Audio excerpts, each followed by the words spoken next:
Salut Mathieu, Salut Aurore. comment ça va? Eh ben, ça va très bien. Et toi? Très contente de te retrouver pour clôturer cette session de la semaine des entrepreneurs. On a eu une semaine très riche, très variée et je suis ravie en fait de partager ce moment avec toi ce matin. On va Bravo, attendre quelques... déjà bravo. Ah, Merci, merci beaucoup. On va attendre quelques minutes le temps que tout le monde se connecte. On va attendre de voir effectivement si on a du monde qui arrive en plus et le temps que tout le monde s'installe. Alors, juste pour ceux qui ne nous connaissent pas encore, qui nous prennent en cours de route et qui ont la chance d'être parmi nous aussi aujourd'hui. Donc, moi, je suis Aurore Cohen, je suis cofondatrice d'un club business qui s'appelle Time for Biz. C'est un club donc, qui permet à des entrepreneurs ambitieux de se réunir et de trouver ensemble des solutions pour grandir main dans la main de façon collaborative, développer leur chiffre d'affaires, partager ensemble des idées pour justement s'améliorer et faire en sorte de se perfectionner dans le temps. Et également, donc, je suis connue en France pour avoir créé un site qui s'appelle, cofondé, pardon, un site qui s'appelle CoopTime. On en a parlé hier avec Laura Lombardo, avec mon associé là-bas, en France, que je salue d'ailleurs s'il nous regarde. D'ailleurs, nous, on s'est rencontrés aussi dans ce cadre-là, un petit peu avant même, hein, Mathieu. Un petit peu bonjour avant. Laura. Ça fait combien d'années qu'on se connaît? Ça fait un peu plus de 10 ans, Mathieu, maintenant. Ah bah oui, ça va même faire bientôt 15, ouais. Autour de 15, on a une quinzaine d'années de collaboration. On s'est suivi dans plusieurs entreprises, plusieurs configurations. Alors toi, bon, déjà, tu es danseur. Je vais commencer par là, parce que tu as commencé par là dans ta biographie, donc je pense que c'est important de commencer dans l'ordre par rapport auquel tu m'as soumis en fait ta biographie. Donc tu es danseur quand même depuis de nombreuses années. Tu as dirigé une entreprise d'insertion et une entreprise adaptée pendant plus de 15 ans. Tu as rencontré un grand nombre de difficultés. Tu dis que tu as eu la chance d'avoir rencontré un grand nombre de difficultés qui t'ont permis d'apprendre, de progresser. Et puis, tu as compté plus de 300 collaborateurs que tu as managés au quotidien. Tu as réalisé 2 levées de fonds, ce qui est quand même un gros dossier, un gros sujet. Tu as engagé de nombreuses innovations également. Tu as eu ce souci permanent de placer l'humain au cœur justement de tes différentes activités entrepreneuriales. Et puis, durant toutes ces années, tu as beaucoup investi de temps voilà, de tes journées dans le cadre justement de l'entrepreneuriat pour accompagner des dirigeants. Alors, en parallèle de tout ça, tu t'es formé pendant 8 années, tu me dis, hein, si je me trompe, tu m'arrêtes. 8 années en psychopathologie, en gestalt, PNL et également systémie. Donc tout cela, mis bout à bout, euh, concrètement, est-ce que tu peux nous donner un petit peu plus d'informations sur, voilà, sur comment tu as géré toute cette petite période, grosse période peut-être, tous ces moments de vie, en fait, mis bout à bout, aujourd'hui, t'en es où dans ton parcours?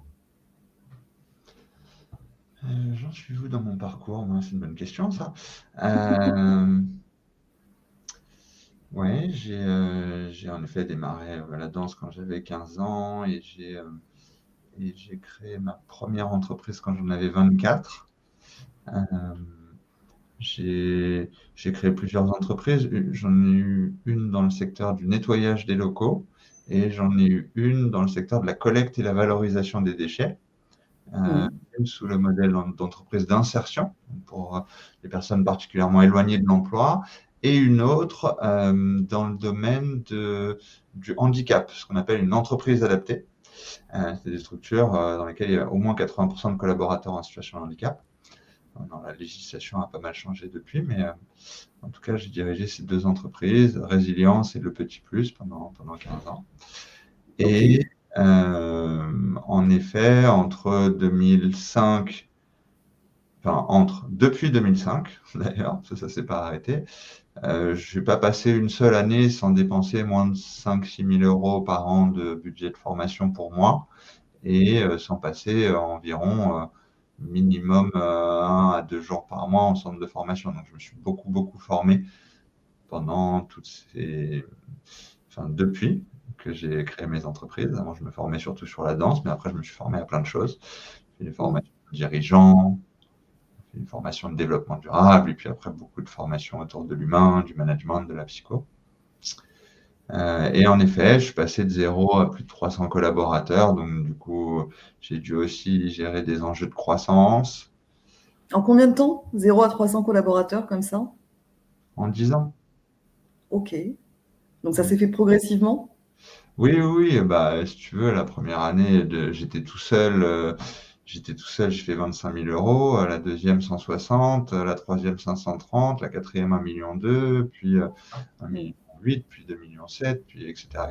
Et je suis monté à plus de 8 millions d'euros. Et du coup, ça s'est fait en effet par étapes. Mhm. Et avec cette impression que j'ai toujours eue pendant toutes ces années de dirigeant, d'entrepreneur, les 10 premières années, j'avais un peu l'impression toujours de courir après le niveau de compétence dont j'avais besoin pour le next, quoi. Tu vois, j'étais toujours juste à la limite de ce qu'il fallait. Je me disais, oh là là, là, il faut que j'aille me former, il faut que j'aille, parce que là, il y a des enjeux nouveaux qui se pointent, des trucs auxquels je m'attendais pas. Oui, beaucoup de formation.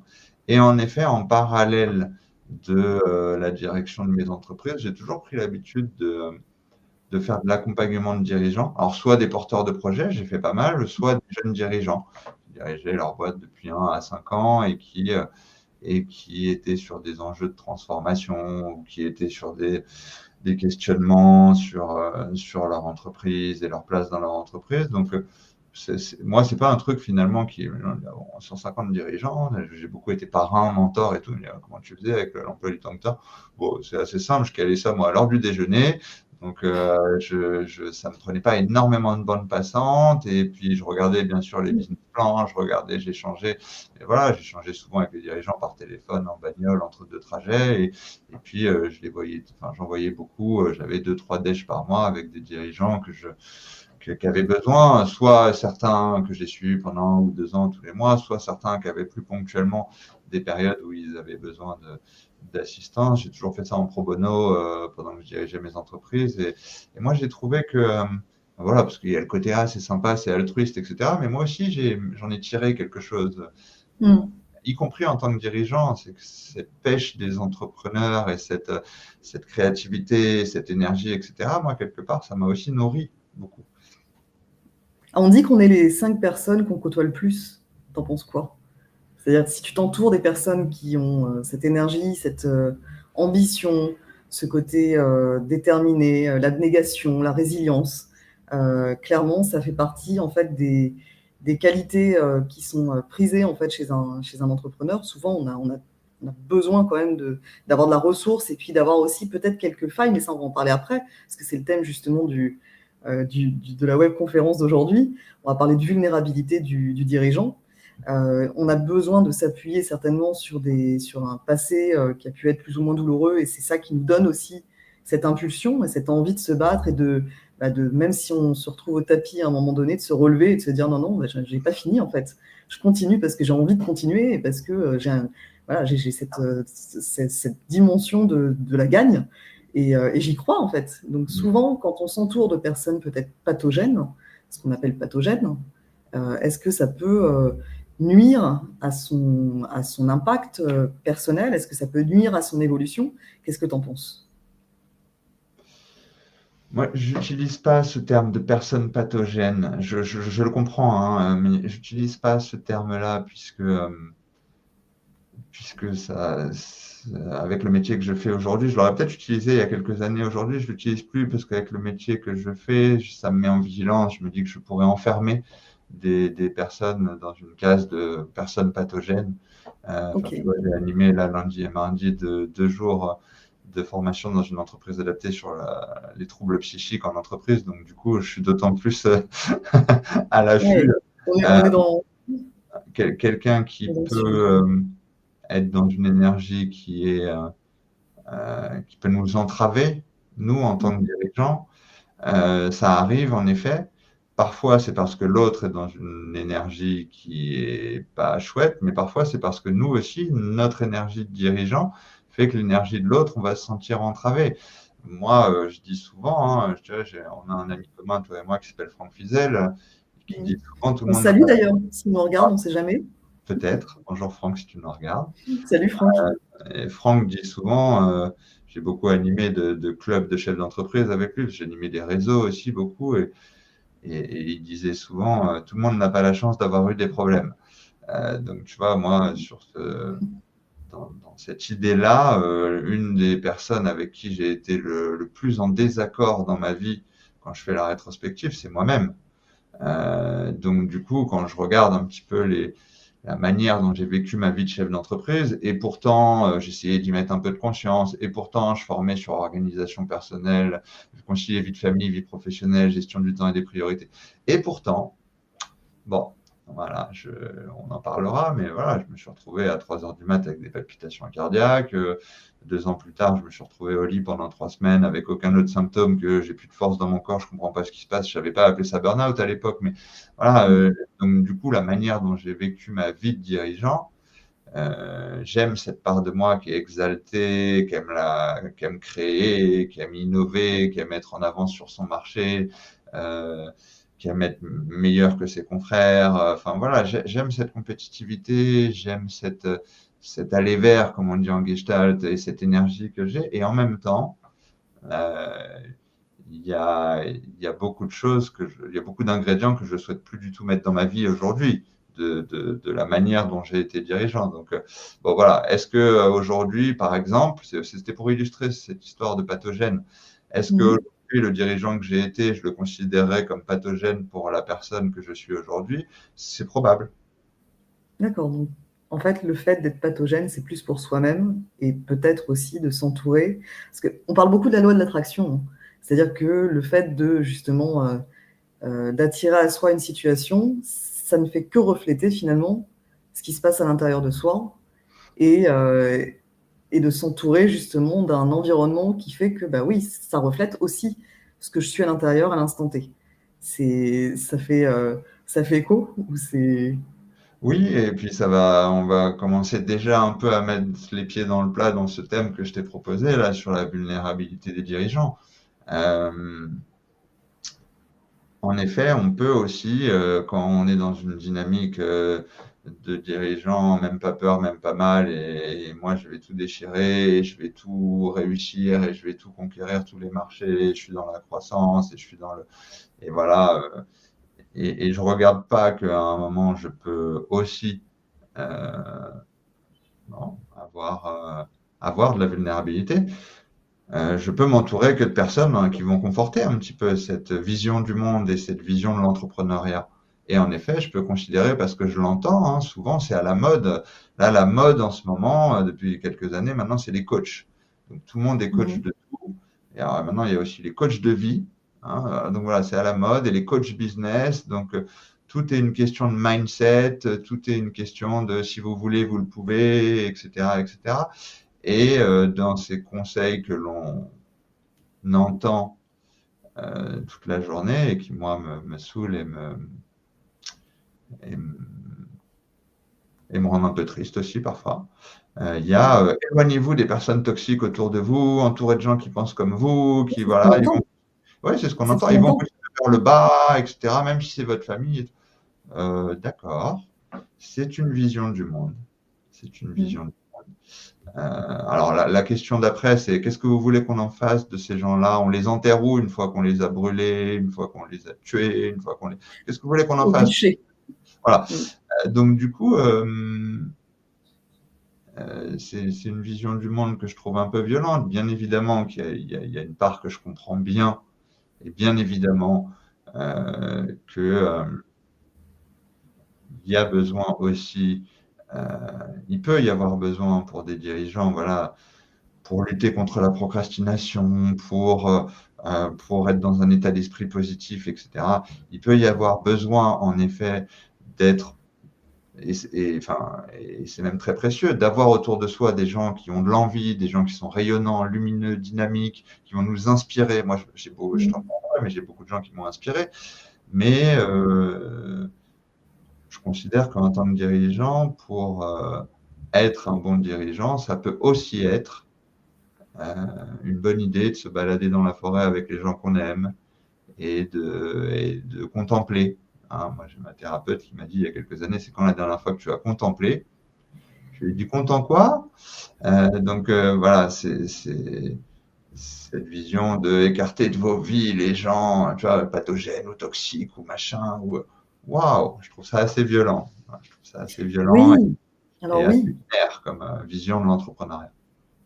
c'est vrai. Alors, c'est vrai que, bon, je vais prendre pour mon cas aussi, j'ai des traits de caractère, typiquement en tant qu'entrepreneuse, comme tout le monde, comme tout être humain. Et tu as des traits de caractère où tu sais que tu dois travailler dessus parce que sinon, ça peut t'amener non pas vers le chemin, enfin, vers le chemin que tu veux prendre, c'est-à-dire celui de la réussite, mais plutôt vers l'autre, celui de l'éventuel échec qu'on peut rencontrer au cours d'une vie professionnelle. Euh, typiquement, le fait d'avoir des parts d'ombre comme ça, est-ce que c'est contre ça qu'il faut lutter? Est-ce qu'il faut justement bien se connaître soi-même pour réussir à avancer dans le bon sens? Est-ce qu'il y a une méthode? Tu vois, comment on peut aller plus vite finalement pour se dire, OK, je suis dans le vrai, je suis en phase avec mes valeurs, je suis aligné. C'est en fait, quand tu entreprends, quand tu as une entreprise, c'est finalement que le prolongement de l'entrepreneur, de la personne, de l'entrepreneur, de son vécu, de son éducation, de ce que on a pu avoir comme faille dans l'enfance, je pense, hein, à mon sens. C'est ma perception. Maintenant, c'est intéressant d'avoir ton point de vue par rapport à ça, mais est-ce que justement, on a tout un chemin à parcourir? Comment on fait justement pour avancer sur ce chemin en se disant qu'on est dans le vrai et qu'on arrive vraiment à être en phase avec ses valeurs, à être aligné pour qu'on soit vraiment dans une dynamique de progression, finalement. Je crois que, tu vois, c'est ce que tu as dit, comment on sait si on est dans la réussite ou dans l'échec.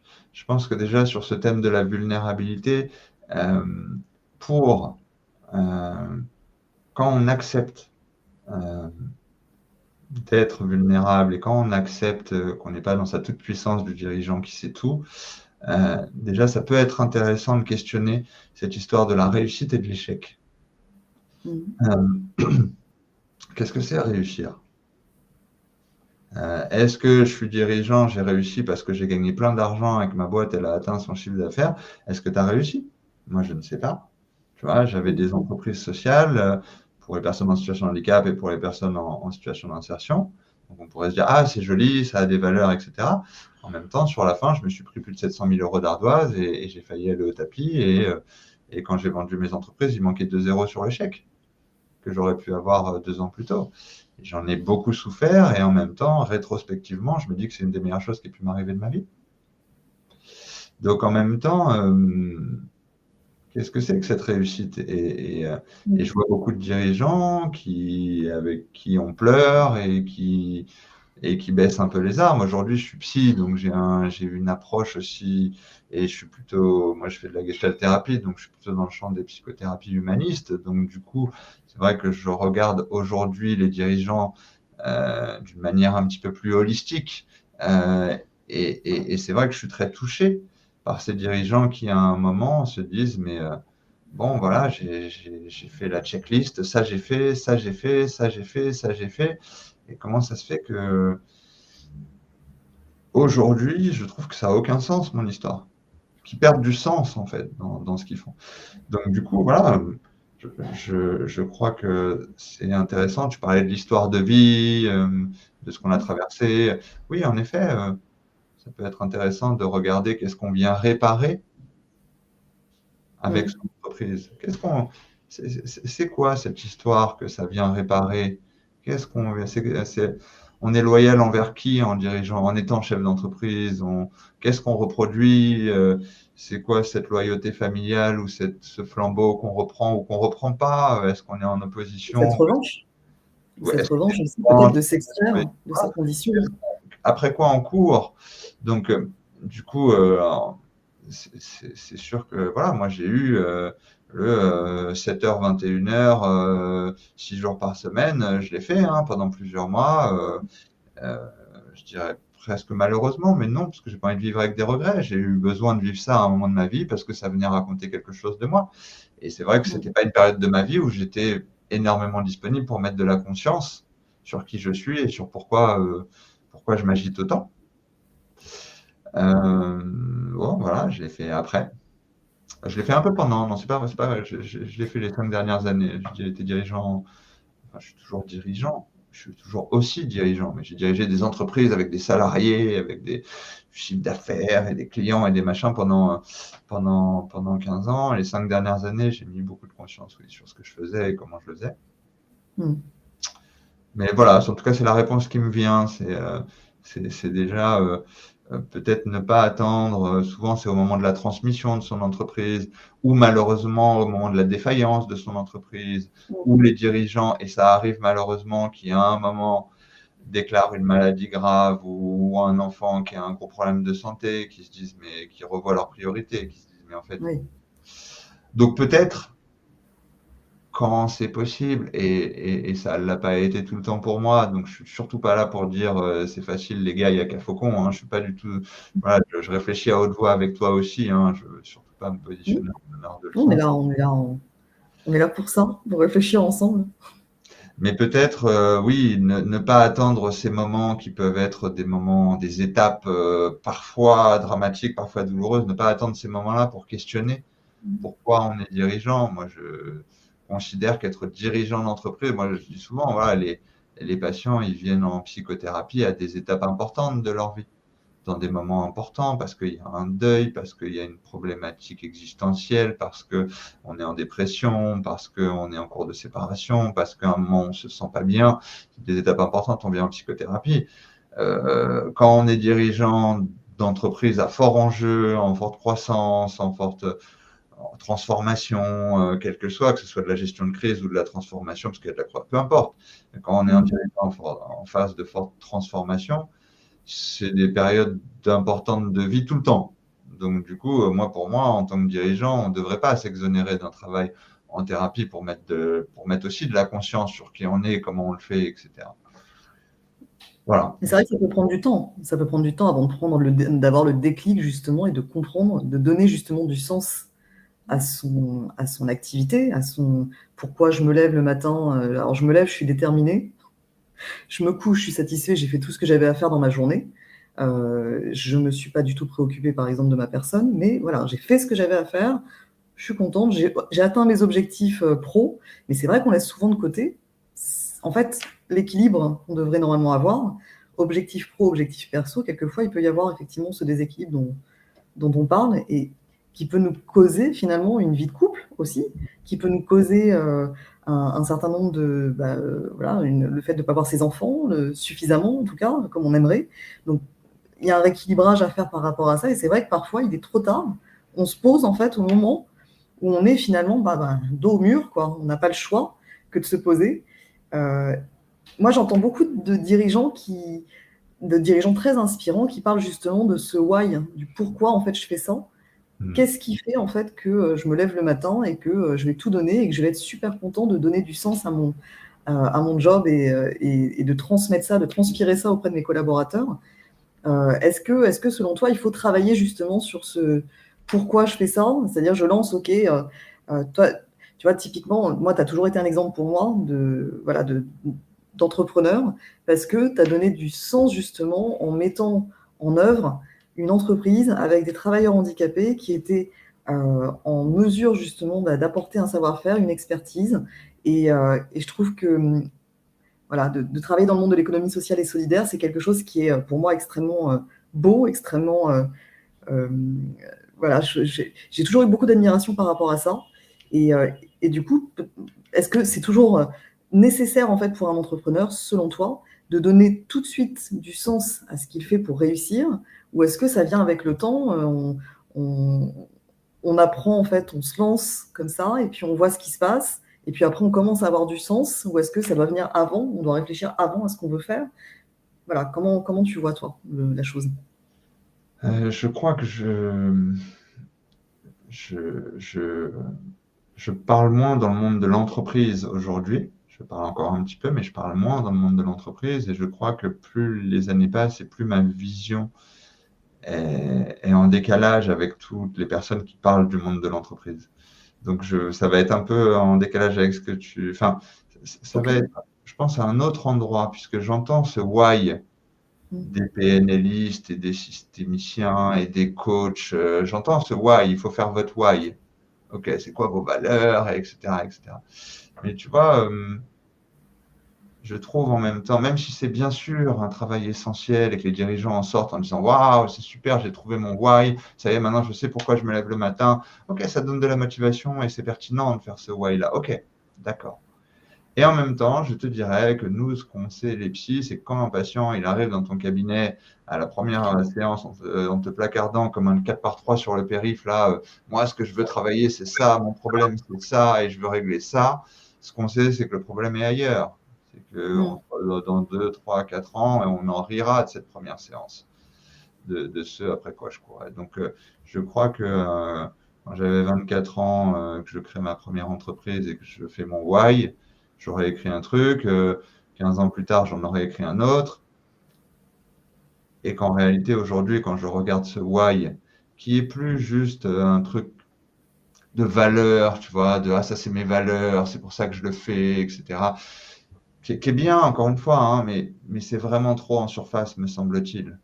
C'est-à-dire que le why, c'est pas un truc que tu fais avec un PDF ou avec un protocole ou avec une séance de machin et que ça va changer ta vie et ton mindset et tout, machin, chose et tout. C'est me semble-t-il, encore une fois, ça peut être un travail pour plein de dirigeants qui ne l'ont pas fait, ça peut être un travail de premier niveau, bien évidemment, encore une fois, hein, qui peut être d'une très grande utilité. Je connais plein de coachs qui font un super boulot et voilà, ça peut amener un premier niveau de conscience. Mais me semble-t-il, il y a un why qui est conscient, auquel on peut accéder. Et il y a un why inconscient qu'on n'arrivera pas à aller chercher tout seul et qu'on n'arrivera pas à aller chercher en 2-3 séances. Il y a un why qui demande d'être curieux pour soi. Tu vois, bon, moi tu vois, ma mère est psy, mon chien, il s'appelait Sigmund à la maison quand j'étais petit, tu vois. Donc, du coup, voilà, ma femme est psy, je suis psy, donc c'est un métier que je connais. Mais c'est vrai que je sais que parfois, on peut se dire, je vais voir un psy quand je vais pas bien. Je vais voir un psy parce que j'ai un problème. Psy égale problème. Donc, c'est vrai Oui, que c'est un réflexe. C'est vrai. pardon? Non, je dis c'est un réflexe, effectivement, je confirme ce que tu dis. De la psychothérapie, ça peut aussi être de la curiosité pour soi. Hein, parce que là, on a la thérapie de soutien, la thérapie de transformation. La thérapie de soutien, j'ai un problème et je viens régler un problème. Dans la thérapie de transformation, je viens pas parce que j'ai un problème. J'ai pas rendez-vous avec mon psy en réalité, j'ai rendez-vous avec moi-même avant tout pour apprendre qui je suis, apprendre ce que je fais de ce que l'on a fait de moi. Donc ça, c'est un travail, me semble-t-il, précieux. Donc oui, le why, voilà, pour te répondre à ce que j'en pense du why, oui. Et en même temps, ne pas se donner l'illusion que c'est bon, j'ai trouvé ma voie, j'ai trouvé mon sens, parce que sinon, on risque aussi, dans ces étapes dont je te parlais tout à l'heure, ces étapes douloureuses de périodes de vie qui font tout valser, de se dire, mais en fait, ce que je faisais depuis toutes ces années, ça n'a pas de sens, c'est pas ça mes priorités. Et auquel cas, on se dit, ah, mais en fait, c'est quoi ce why de merde que j'avais écrit, en fait? Et donc, du coup, ou pas, ou pas. Ça peut aussi être, bah oui, non, ça valse et en même temps, voilà, j'ai ce projet accroché au trip parce que vraiment ça a du sens, et y compris à un niveau inconscient. Et ça, voilà. Mais voilà, moi, toute cette mouvance, trouver votre mission de vie, etc., le mindset, waouh, j'entends tout le monde qui parle de ça et je me dis, bon, voilà, c'est du. Tu sais, on est dans une société de Facebook, d'Instagram, de TikTok. Il faut que ça aille vite, il faut avoir une réponse qui marche tout de suite. Il faut que. Il faut l'instantanéité. Voilà, C'est vraiment. il y a certaines choses de la prise du chemin de conscience de soi, de comment on est en relation avec les autres, de ce qu'on vient rejouer dans notre vie, des scénarios de répétition, etc. Ça prend plusieurs années, ça prend 2, 3, 4, 5, 10 ans pour se mettre, pour être en conscience de qui on est et de après quoi on court. Sauf que ces 5, 10, 15, 20 ans que ça prend, ça ne commence que le jour où on est vraiment en travail sur soi et en chemin de conscience. Parce que sinon, on se dit, c'est bon, moi, je m'introspecte un peu sous la douche tout seul et je vois bien qui je suis et je me connais et blabla. Et là aussi, j'accepte pas d'être vulnérable et j'accepte pas que je vais pas pouvoir faire ça tout seul. C'est vrai que c'est pas évident. Il faut laisser quand même. Quand on est dirigeant, on a un ego, c'est vrai. On a un ego, on a vraiment quelque chose qui nous. Les autres n'en ont pas. Alors, je parle vraiment du dirigeant là. C'est vraiment pour le dirigeant, mais c'est vrai qu'on a un ego qui est quand même. Bon, on a spontanément, tu as envie de te dire que tu t'as pas envie d'être en faiblesse, en fait. Tu as envie d'être tout le temps dans la dynamique de progression, de montrer l'exemple, tu vois, de donner l'impulsion auprès de tes collaborateurs. Donc, c'est pas forcément quelque chose, la vulnérabilité, que tu as envie de montrer parce que tu as peur qu'on prenne ça, finalement, pour une faiblesse. C'est vrai qu'on est tous traversés à un moment donné par des événements de vie. Ça peut être un deuil, ça peut être un divorce, ça peut être une séparation douloureuse, ça peut être tout à coup on a cette prise de conscience du passé parce qu'on a reçu une éducation avec un père comme ci, comme ça, une mère comme ci, comme ça. Donc ça peut avoir un impact en fait sur qui on devient et c'est pas forcément évident en fait de l'avouer, de se l'avouer à soi-même déjà. Mais c'est vrai qu'une fois qu'on se l'est avoué, ça permet de franchir des caps et d'avancer sur un terrain qui était peut-être pas celui qui était prévu au départ et qui finalement se bonifie avec le temps. Alors comment on fait justement quand on a cet ego pour se dire ok, là je suis en phase où je vais potentiellement, je suis en train de prendre des coups, comment je fais en fait pour réussir à gérer cette situation, comment je fais pour avancer et me laisser le droit d'être vulnérable, me laisser la possibilité de me dire ok, c'est pas justement, c'est pas une faiblesse et ça peut me permettre d'avancer, de rebondir en fait. Ce qui me vient là tout de suite, je sais pas pourquoi, là, l'image qui me vient là, je me vois dans mon bureau à Saint-Denis en 2006 avec ce coach qui était venu faire un petit audit managérial, RH, etc. et qui me dit, moi en débrief à moi, il me dit ah oui, ton style de management, c'est un style de management féminin. Et je l'avais pris à l'époque, puisque j'avais pas encore étudié ces choses-là comme homme-femme, féminin égale femme. Et aujourd'hui, je le vois plus, bien évidemment, comme j'ai plus une vision holistique du masculin et du féminin au sens de le yin et le yang, l'énergie du masculin, l'énergie du féminin. Et ce qui veut dire qu'à l'intérieur de nous, on a tous 50% d'énergie du masculin et d'énergie du féminin d'un point de vue de notre entrepreneuriat, de la manière dont on est en relation avec les autres, etc. Je te dirais que comment on fait? Je crois que c'est en allant contacter son énergie du féminin. Et encore une fois, il faut enlever la vision femme-homme quand on parle de l'énergie du féminin. C'est que, en gros, aujourd'hui, on est dans un monde du masculin. On est dans un Ouais. monde du masculin, et si je veux aller plus loin, on est dans un monde du masculin toxique. On est dans un monde, tu regardes la vie politique.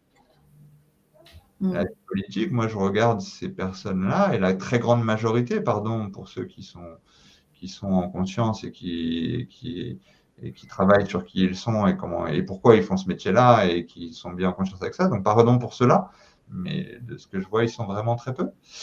Mais moi, personnellement, j'écoute plus les infos depuis des années, je n'écoute plus l'actualité, etc. Mais politique, le peu, si par malheur, j'ai une radio, une télé qui est allumée, quoi. À part gueuler qu'ils ne sont pas d'accord avec les autres, enfin, il y a de la vérité, il y a de la confrontation, etc. Wow. Quand on regarde aujourd'hui la violence de l'entreprise au niveau macro, pour la planète, pour l'humain, pour la qualité de vie au travail, etc. Quand on regarde la violence de l'entreprise, du système entreprise d'un point de vue macro, waouh! Donc, du coup, il y a quelque chose dans l'énergie de la conquête, dans l'énergie de la croissance, dans l'énergie de la puissance, dans l'énergie, tout ce qu'on pourrait mettre dans le champ lexical du masculin. Encore une fois, pas le champ lexical des hommes. Le champ lexical du masculin, qui n'amène pas à trop regarder sa vulnérabilité, malheureusement, et qui est un peu, quand on va dans le toxique, qui arrive vers la toute-puissance, vers la violence, vers l'emprise, dans le féminin, dans l'énergie du féminin, on va déjà être un petit peu plus dans l'acceptation qu'il y a de l'autre, dans l'accueil de l'autre, dans le masculin, il y a de l'autre aussi, bien évidemment, dans le masculin qui est ajusté, hein. On va pouvoir protéger aussi. Dans le féminin, il y a de la bienveillance, il y a de l'ouverture, il y a de l'accueil, il y a du prendre soin, et on accède un petit peu plus facilement aussi dans cette énergie-là au collectif. On accède un petit peu plus facilement au fait que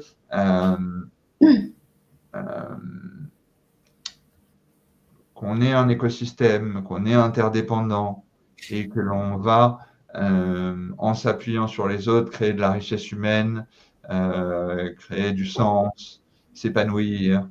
Donc, voilà, je pense, ça me semble une voie intéressante. Ensuite, comment faire ça très concrètement?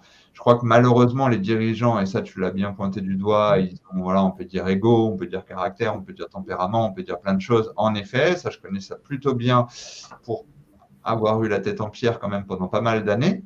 Même si j'avais beaucoup de gens autour de moi, j'aimais bien. Moi, j'ai obtenu un prix RH du temps partagé, donc j'avais plein de consultants à temps partagé autour de moi. J'ai beaucoup aimé, moi travailler en mode écosystème. Et en même temps, voilà, c'était difficile j'avais plutôt tendance à être d'accord avec moi-même et à penser que c'est moi qui ai tout raison, que c'est comme ça qu'il faut faire. Et donc, du coup, c'est aussi pour ça que parfois, il peut y avoir des accompagnants des dirigeants qui peuvent être en difficulté parce qu'ils n'ont pas la légitimité. Ok, ils ont la légitimité de coach. Bon, ok, tu vas me faire des trucs de mindset et tout, mais quand même, une entreprise, mon entreprise, dirigeant, tu sais pas ce que c'est, et il y a que moi qui sais quand même ce qu'il faut faire, tu vois. Et c'est difficile de les faire sortir de là. C'est pour ça que moi, quand je m'adresse à un dirigeant, je dis, tu veux me parler de quoi là? Qu'est-ce que tu vas me raconter de la vie de dirigeant que je vais découvrir là? Je vais découvrir des choses de ta singularité à toi, je vais découvrir des choses de ton activité, de qui tu es, bien sûr. Et tu vas pas m'apprendre grand-chose sur ce que c'est que la vie d'un dirigeant et ses difficultés, ses questionnements, ses doutes et ses problèmes de santé. Ça, je connais. Donc, c'est vrai que quand j'accompagne des dirigeants, ils baissent un peu plus facilement la garde. Et souvent, ça, c'est un sujet un peu difficile de dire, OK, je m'autorise à parler de mes souffrances, de mes difficultés, je m'autorise à me livrer. Ça, les dirigeants. Tu m'avais souligné la dernière fois, tu m'avais dit que effectivement, quand on est dans un club business, quand on est dans les clubs d'entreprise comme ça, il faut effectivement montrer le meilleur en fait, évidemment, parce qu'on est là pour vendre finalement qui on est, de montrer qu'on est bon dans ce qu'on fait, qu'on est performant, qu'effectivement on a les meilleurs services, les meilleurs produits, qu'on peut s'engager avec nous, qu'on peut voilà, partir dans une dynamique de confiance en fait immédiate. Maintenant, effectivement, comme tu l'as très bien dit, il n'existe pas aujourd'hui d'endroit finalement où on peut se ressourcer entre dirigeants, où on peut se parler en toute quiétude des difficultés qu'on peut rencontrer de par nos vies personnelles. Et Dieu sait qu'il en existe des difficultés, et Dieu sait qu'on a tous voilà, on rencontre tous des hauts et des bas et des moments difficiles. Alors, toi, tu as mis en place une structure qui s'appelle Résonance. Est-ce que tu peux nous en parler un petit peu? Oui, il y a plein de clubs de chefs d'entreprise. Et il y a des clubs business, en effet, où on est là pour faire du business et pour expliquer qu'on a une super boîte et que c'est une bonne idée de travailler avec nous. Donc, du coup, c'est pas forcément le meilleur endroit pour, en effet, parler de sa vulnérabilité. C'est pas des endroits qui sont pensés pour ça. Il y a aussi beaucoup de très, très bonnes propositions pour les créateurs d'entreprises, où là, il y a des gens qui vont venir challenger, etc., etc. En revanche, quand on a une entreprise depuis 3 ans, depuis 5 ans, depuis 10 ans, qu'on a des salariés, qu'on fait au moins 1 million d'euros de chiffre d'affaires, etc., là, on n'a plus beaucoup de propositions pour aller, en effet, poser cette vulnérabilité. Il y a des clubs de chefs d'entreprise chouettes, il n'y a pas que des clubs business, hein. Je pense au CJD, je pense à plein d'autres clubs de chefs d'entreprise qui sont plutôt des jolis endroits. Et en même temps, voilà, il peut y avoir ce réflexe qui s'active un peu chez les dirigeants de montrer un petit peu la face un peu brillante de son entreprise et de soi, et de se dire, bah voilà, je suis un peu. Il y a aussi ça dans la mouvance du moment. Vous êtes votre marque. Voilà, faites du personal branding, comme on dit là. Donc, vous êtes la marque de votre entreprise. Donc, la marque de votre entreprise, il faut qu'elle soit propre sur elle quand même. Il faut qu'elle aille bien, hein. Donc, du coup, c'est vrai que même dans ces endroits-là, les dirigeants peuvent avoir du mal à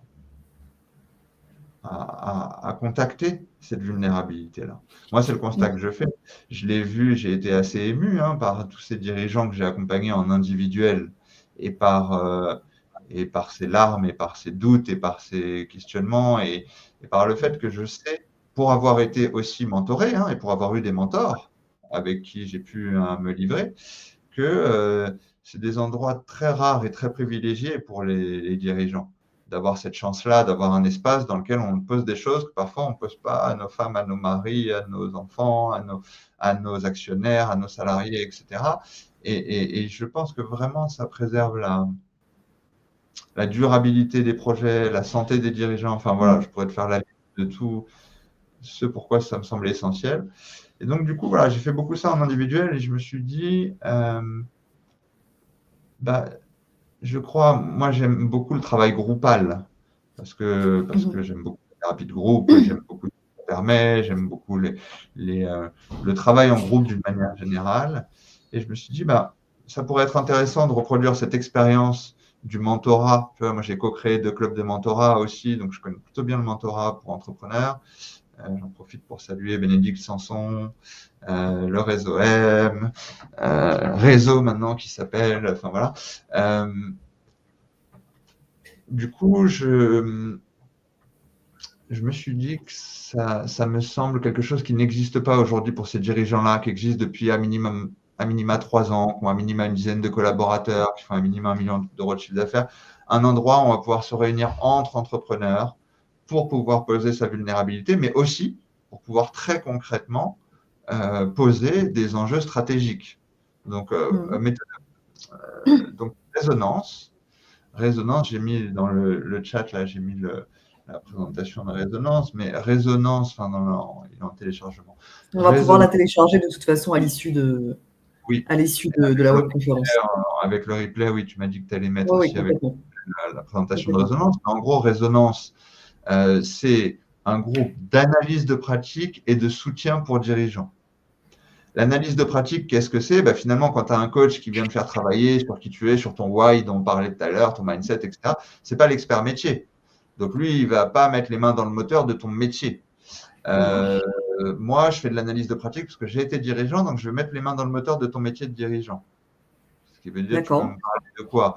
Tu vas me parler de ton sujet de prud'homme, de ton sujet de levée de fonds, de ta panne de trésor, du fait que tu dois développer de nouveaux clients, de ta politique commerciale, marketing, de ta politique réseaux sociaux, de ton recrutement. D'ailleurs, je connais un cabinet de recrutement qui s'appelle CoopTime, si besoin.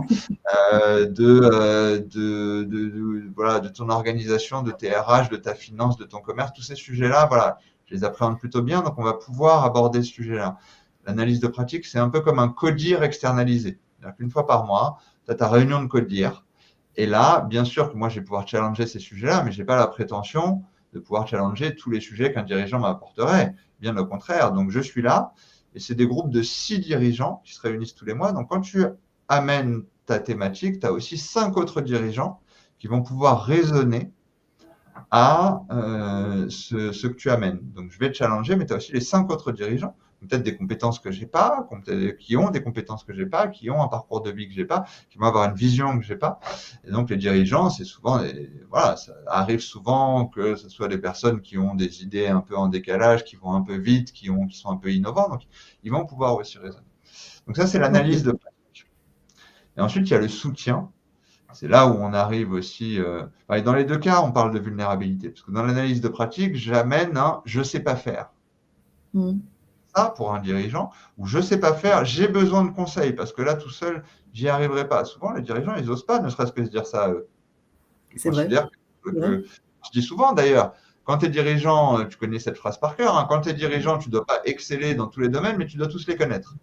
Donc, ta responsabilité, un petit peu de pouvoir régler, tu as un problème juridique que tu n'as jamais eu, tu as un problème RH, tu as un problème machin, la convention collective, le droit du travail, le droit commercial, le machin, le droit de la propriété, et tes locaux, et le bail, et comment on fait le truc.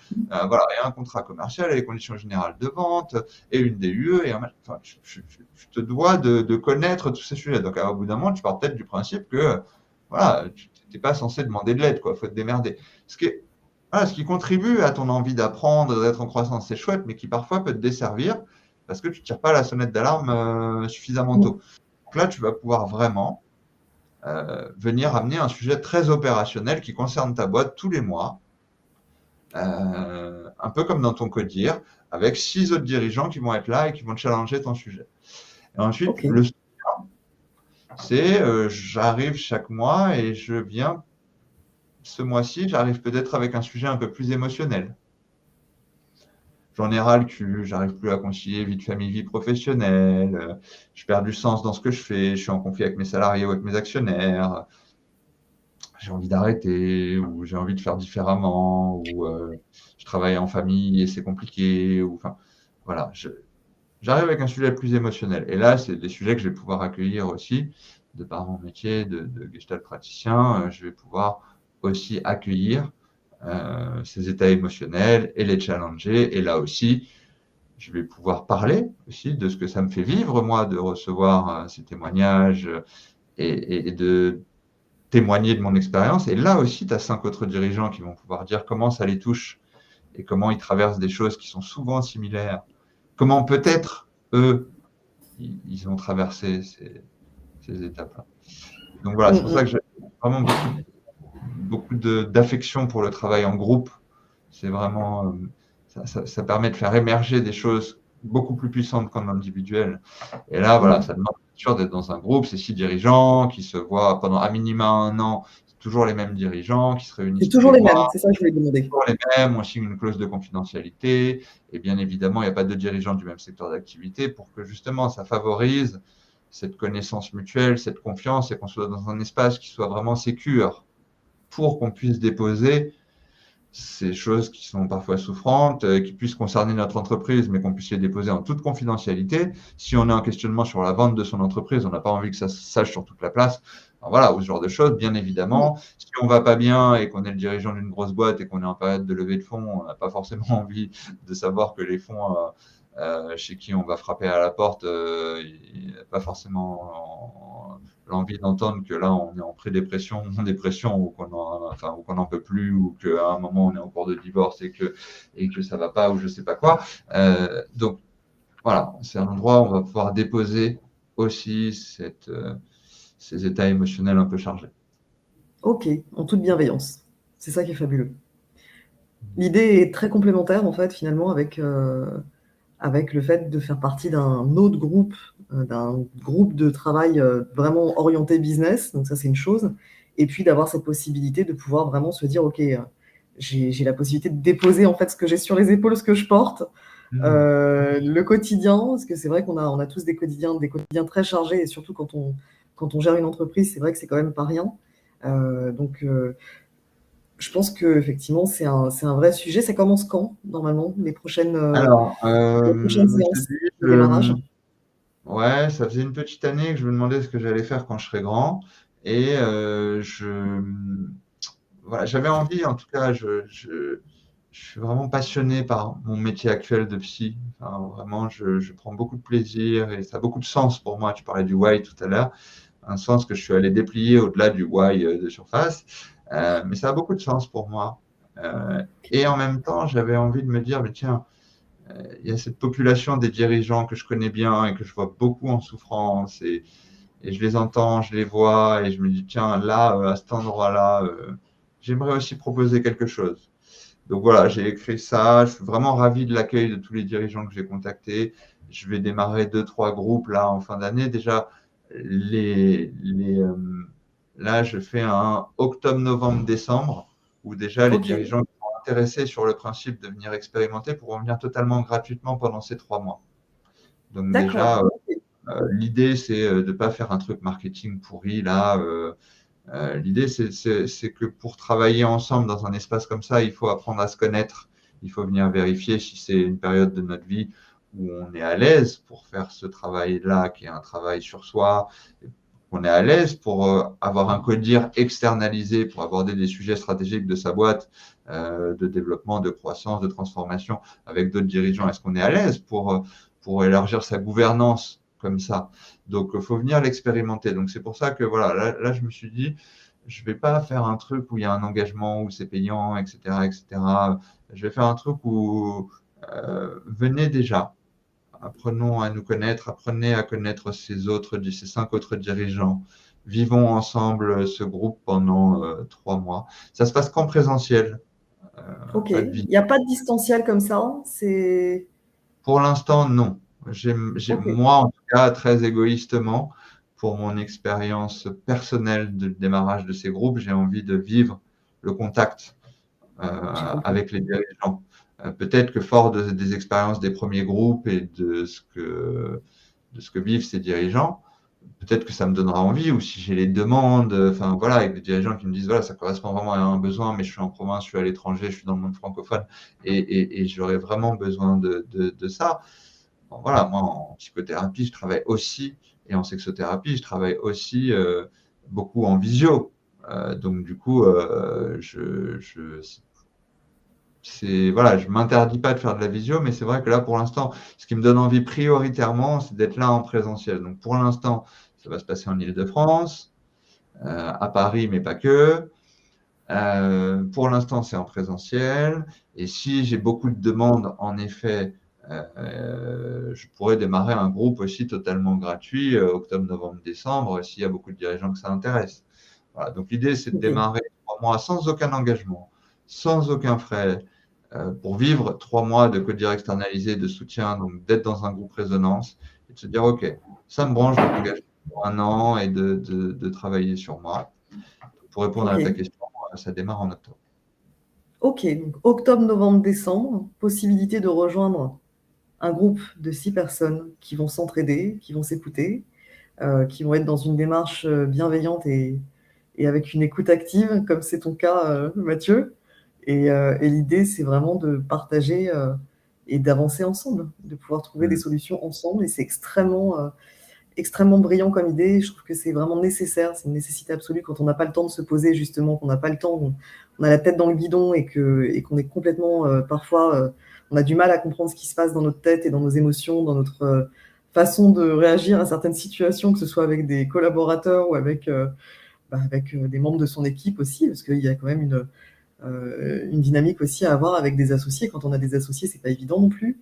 Il faut pouvoir travailler main dans la main Il y a et plein de pouvoir confronter des contextes. idées. C'est ça. Il y a plein de contextes. Il y a j'ai des associés. Ah, il y a c'est la boîte familiale. Il y a je reprends la boîte familiale. Il y a je suis en période de crise dans mon entreprise. Voilà, j'ai perdu mon plus gros client ou j'ai un risque de trésor dans les mois qui viennent qui est un peu vital. Il y a Mm. des gros mouvements de personnel. Je recrute plein de monde. Il y a des grosses transformations d'équipe. Il y a je viens de prendre un poste à fort enjeu, même si je suis salarié, mais je suis peut-être salarié. J'ai Mm. été recruté en tant que directeur général d'une filiale européenne ou d'une structure ou d'une grosse association, de l'ESS ou médico-social ou je sais pas quoi. Et là, c'est un poste à fort enjeu où j'ai tout de suite plein de gens sous ma responsabilité. Donc voilà, en termes de aussi, on parle beaucoup de burn-out, etc. Mais en termes de préservation de la santé des dirigeants, c'est quelque chose qui me semble essentiel, y compris, enfin voilà, je veux recruter un gros directeur général sur toute une région qui va être un peu isolée, où il y a un jeune qui a gravi tous les échelons et qui va arriver à ce poste de dirigeant, qui a jamais été dirigeant. Enfin, voilà, toi, tu connais bien le monde du Mm. recrutement, même pour les cabinets de recrutement. Sur le papier, il y a tout. Ouais, il a Oui, monté tous les échelons, il connaît le métier, etc., etc.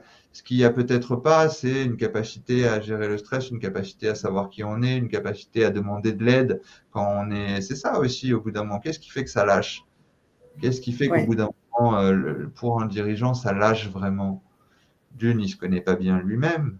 Hein, il y a Agathe là qui nous écoute, mais Agathe, elle fait aussi. Moi, je vais travailler avec Agathe parce que les tests qu'elle propose, moi, je les ai faits. Success Insight, c'est un outil que je trouve assez génial.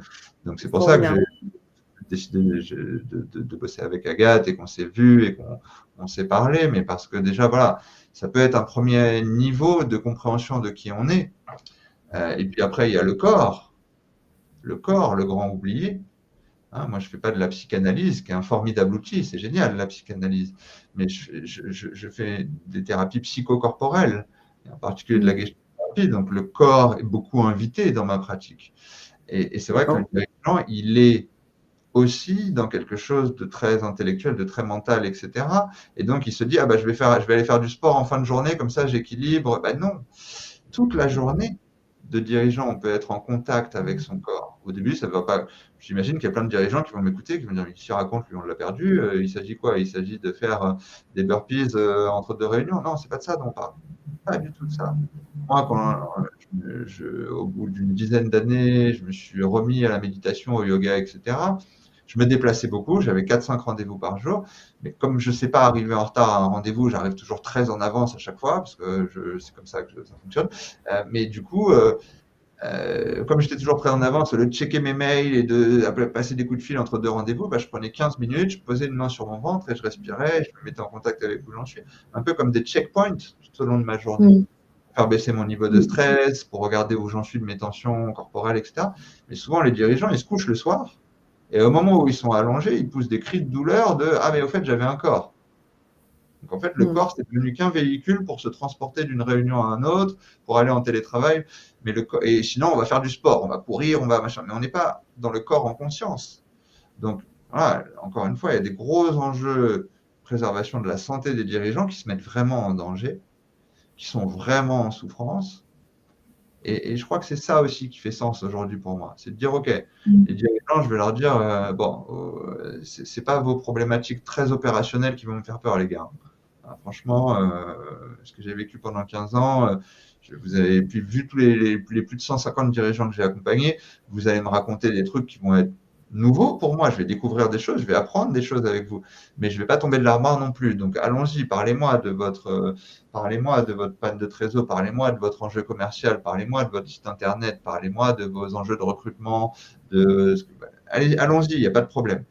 Mais je vais aussi pouvoir accueillir à un moment comment ils se sentent. Et ça, c'est ce qui me semble être un peu, ne pas trop exister aujourd'hui. Il y a beaucoup de l'un, il n'y a pas beaucoup de l'autre, mais les deux en même temps. Je n'ai pas trouvé encore, enfin voilà, de tous les réseaux avec qui j'ai parlé, je n'ai pas encore trouvé de proposition de ce type. J'ai vu qu'il y Bon, en avait tout des cas, messages. Est-ce que tu as regardé, toi? Est-ce que, pardon, j'ai pas entendu? Tu as regardé les messages dans le chat? J'ai vu qu'il y avait... Très, mais on va en prendre de toute façon, on va prendre des questions là maintenant si tu veux. Juste en tout cas, ce qui est certain, c'est que on est beaucoup d'entrepreneurs. On a, bon, avec le Club Time for Biz, on a quand même un certain nombre d'entrepreneurs, et puis avec Club Time aussi, il y a un certain nombre d'entrepreneurs, de dirigeants d'entreprises à taille humaine, mais aussi à taille plus importante qui nous écoutent et qui sont, je pense, vraiment interpellés par ce que tu viens d'expliquer, et qui seront très intéressés, j'en suis sûre, j'en suis certaine, pour rejoindre effectivement un des groupes de travail, un des groupes de réflexion comme ça, parce que c'est vraiment une nécessité absolue. Et honnêtement, j'aurais été sur Paris, j'aurais rejoint le groupe avec grand plaisir, vraiment, parce que je pense que c'est, déjà, parce que c'est toi, parce que tu as une approche qui est extrêmement voilà, pragmatique et en toute bienveillance, dans une écoute comme ça, toujours très bienveillante. Donc clairement, voilà, si je peux inviter l'ensemble de nos réseaux à venir participer à ces 3 mois d'introspection et de prise de conscience, je pense que c'est une nécessité absolue pour tout à chacun, et on en a besoin quand on entreprend, on en a besoin quand on dirige des équipes, on a besoin de prendre de la hauteur et de prendre un petit peu de temps pour soi. Et voilà, et donc du coup, j'invite effectivement toutes les personnes qui sont dans nos réseaux respectifs à se rapprocher de toi dans le cadre de ce super projet qui est, à mon sens, voilà, très prometteur, très très prometteur. Et surtout dans le cas où j'ai mis la présentation en téléchargement, il y a mes coordonnées, mon numéro de portable, mon mail. En revanche, si vous venez suite à l'écoute de ce webinaire, si vous venez de la part de Coop Time ou de la part d'Aurore ou de la part de Time for Biz, en tout cas, précisez-le moi. N'oubliez pas de me le préciser, puisque si vous faites ces 3 mois qui sont sans engagement, si vous souhaitez rejoindre ensuite un groupe et vous mettre en travail tous les mois avec nous dans un groupe, encore une fois, peut-être en visio, hein, s'il y a beaucoup de demandes, je connais ton réseau, donc ça pourrait être aussi dans le monde francophone, en Israël ou ailleurs.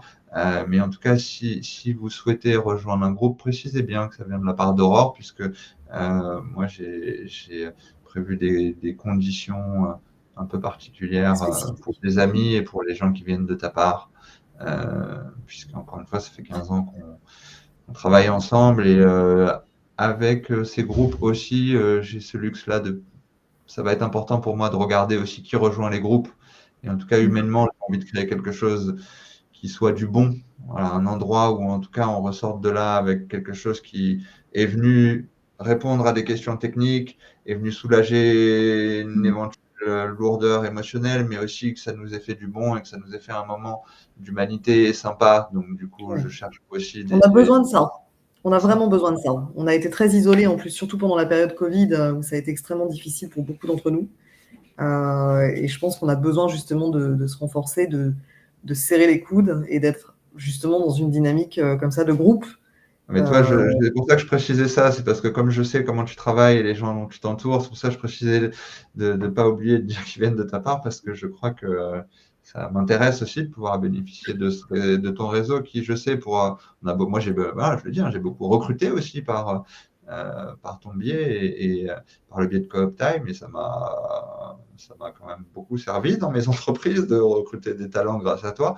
Mais je sais aussi la manière dont tu travailles et l'intérêt que tu portes à l'humain et aux gens. Donc, j'imagine que dans ton réseau, je vais trouver des belles personnes aussi. Bah écoute, en tout cas, je pense qu'on est raccord sur ce sujet-là.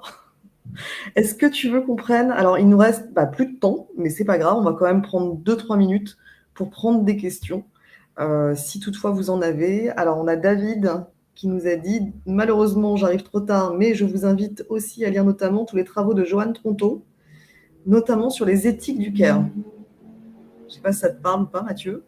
De toute manière, David, tu arrives trop tard pour aujourd'hui, mais le replay sera disponible à partir de demain, c'est ça? Demain, souvent, enfin normalement au plus tard, c'est demain. Ça devrait arriver Au dans plus la tard, journée, mais ouais. ça peut arriver jusqu'à demain. Et ben voilà, Ouais, je David, vais envoyer le lien. merci pour ton commentaire et en tout cas, tu auras le replay et merci pour ta contribution en tout cas. Quelle lecture pouvez-vous conseiller sur le sujet, sur la vulnérabilité?